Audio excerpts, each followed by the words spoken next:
Hi, everyone. This is Anna, one of your consumer technology specialists at Midcontinent Public Library. Today, we are going to be taking a look at the music and podcast streaming service Spotify. With Spotify, you are able to have a free account.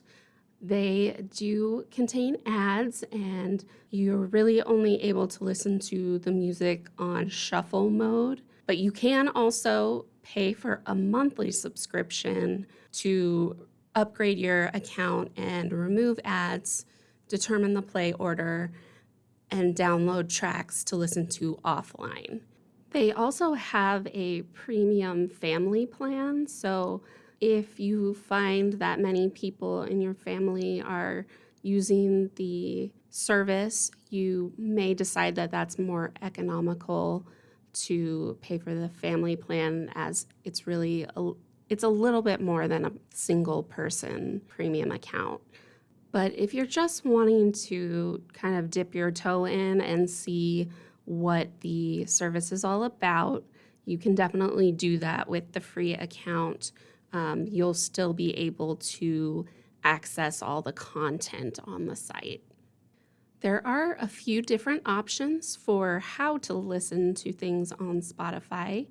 They do, if you have a mobile device, they have an app that can be accessed on the Apple Store, their App Store, and then also Android, Google Play stores.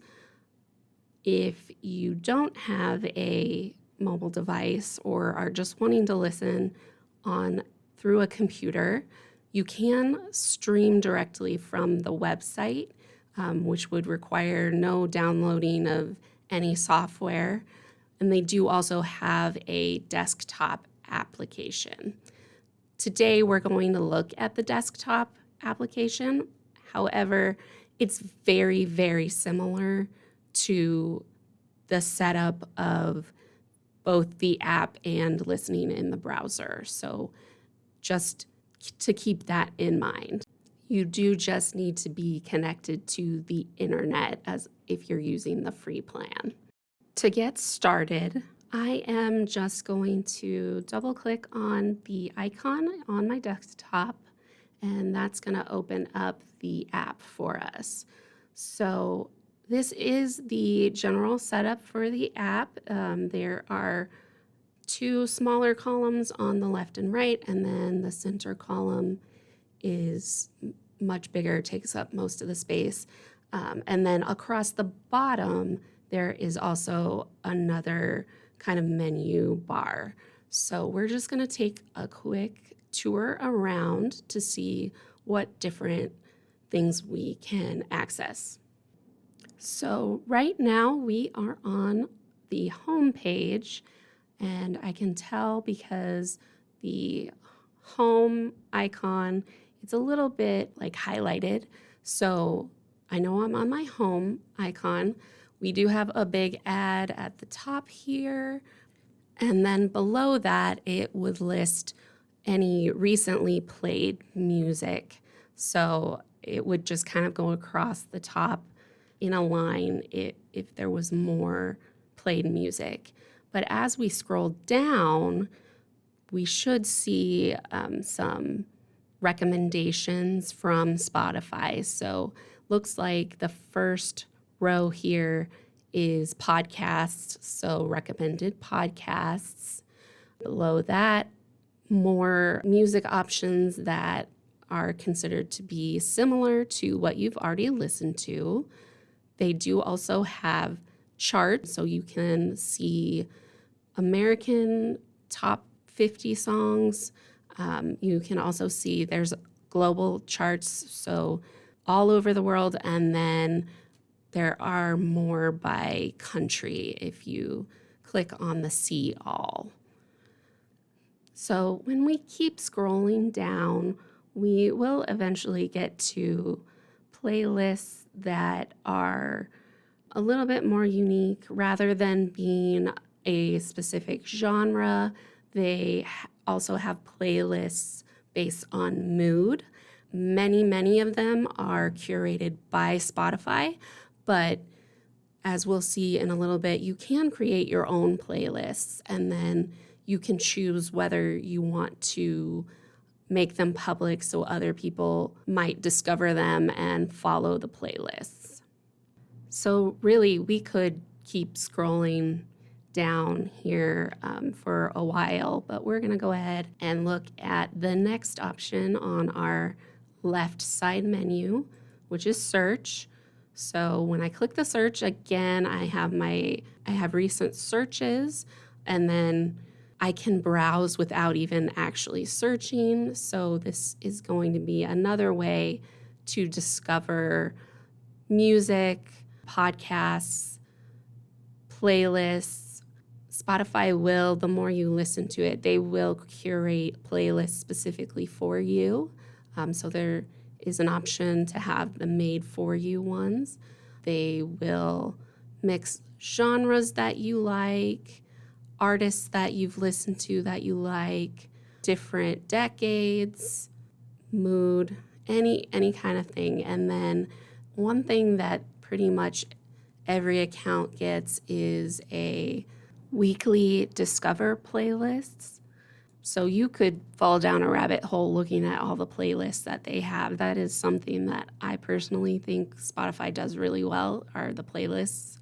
But if you have something specific you want to look for, you can use the search box at the top of this tab. So we're just going to go ahead and search for the Beatles. So then when we do a search, we're going to get results that are playlists. We'll get results that are songs, radio, and playlists that feature the artist, similar artists or related artists, and then albums specifically for that artist. So if I was looking for a specific album, I probably would go ahead and click on Beatles, the artist first. Right under the search box, we can go ahead and filter our results. So I would probably filter by artist, and then I could choose the Beatles, and that way I would know that I'm getting only results for that specific artist. Because, believe it or not, there are some artists or groups that have the same name. And especially once you get to putting like world music in and things like that, you may end up with multiple artists with the same name. So this is just a way that I like to make sure that I am getting what I'm looking for. And when I do click on the artist, it will take me to a page for that artist. I can see here that the Beatles are a verified artist, so it's official. I have an option to just start playing their music. That's the green play button.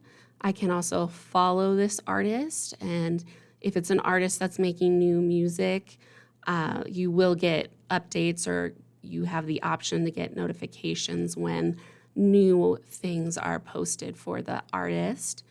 There is a little ellipse more menu that I can get a couple more options, going to artist radio, also sharing with others.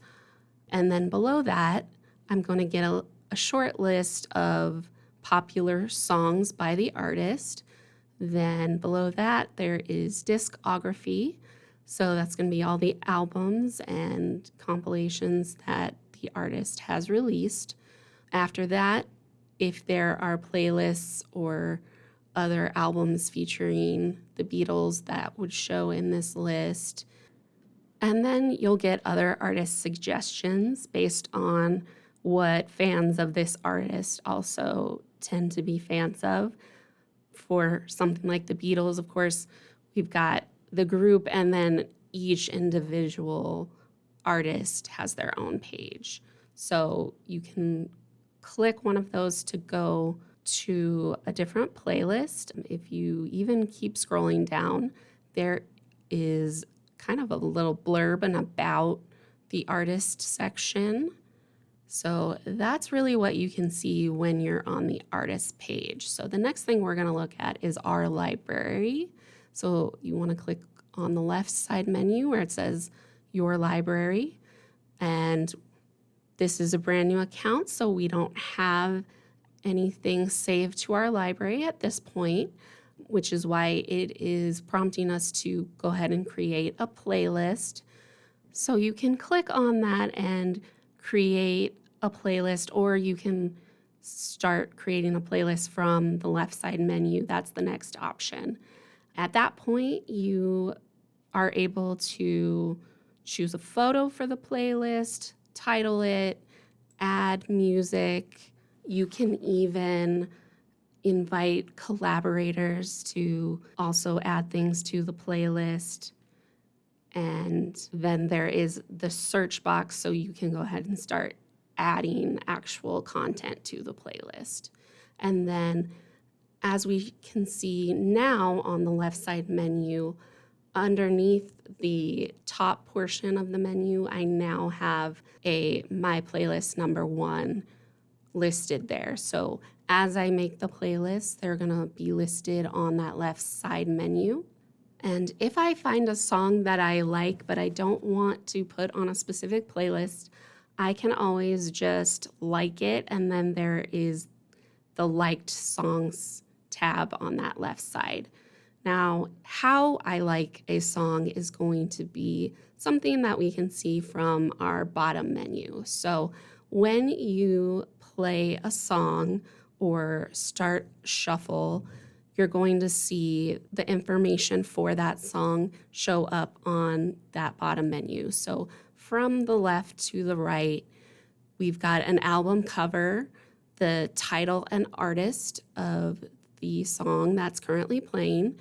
Then we have a heart, and that's where you can click on that heart to like the song, and it will show up in your liked songs list. And then in the middle section of that bottom is our play control. So we can shuffle, go back, go forward, play, pause, repeat. And then on the right side of that menu, we're going to get a couple other options. The microphone is to see lyrics for the song. After that is our cue list. So if we click on that, it'll bring up the following songs that will play. The icon right next to that is to connect Spotify to a device. So if you have an exterior speaker, it does need Bluetooth to connect, but you are able to connect Spotify to exterior speakers. And then we have our volume control. On our right side menu is where we can see friends activity, and then it does say go to settings, social, and enable share my listening activity on Spotify. So you can keep that disabled if you don't want everyone to know what you're listening to. And then very quickly, I just want to point out, if you see in the top, it's in the center column. It has your name, and there's a little caret on the right side that is a drop down. This is where you can access your account information, profile information, settings, and logging in and out. So all of your settings really are going to be under your name. And that is really all the time we have today. So like I said, it was a very quick tour. I definitely encourage, if you're interested, to just create an account. You can use the browser version, and you don't even have to download anything, just to see whether it's something that you are interested in using in the future. That's it for today's video. If you liked it, make sure you let us know. And don't forget to follow us on Facebook on our MCPL 360 page. We have new videos every Wednesday and Friday at 1 p.m. And if you missed the live event, you can always find all of our videos on our YouTube channel. You can find all of our videos there on our consumer technology playlist. Thanks again for watching, and we will see you again next time.